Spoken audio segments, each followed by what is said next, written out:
สบายดีเนาะวันนี้เรามาดินเสียงขวนเนาะก็จะพาคุณไปดูทำเลยเนาะทำด้วยว่าเอาไปจะคุณไปถึงคุณเลยนำม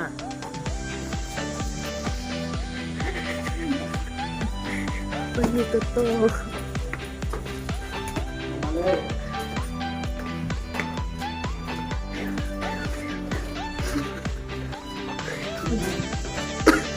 สูงกว่าสิเนาะ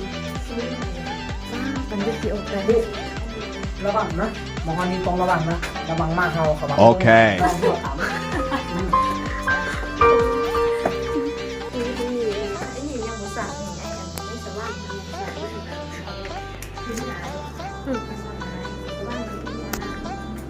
ผมขึ้นมา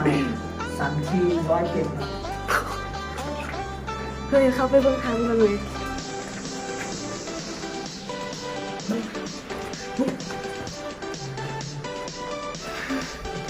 ซาดิแคลสวยงามมากเลย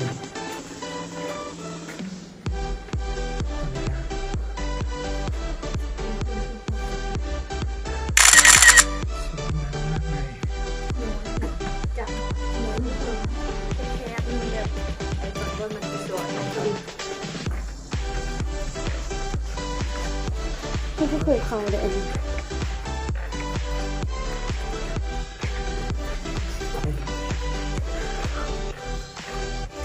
มันดูมันเขาดูที่เขาทำดูแคบเอา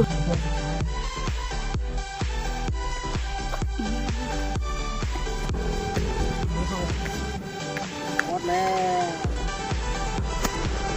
สันที250เดี๋ยวเบิ่งวิวกัน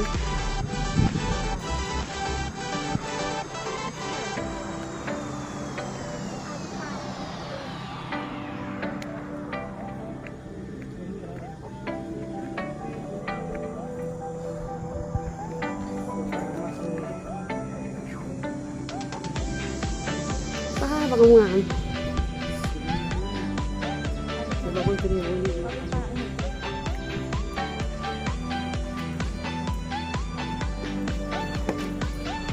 ตากอีกกินน้ำ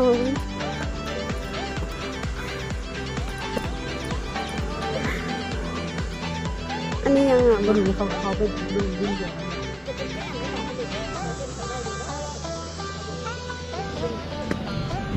เลยครับ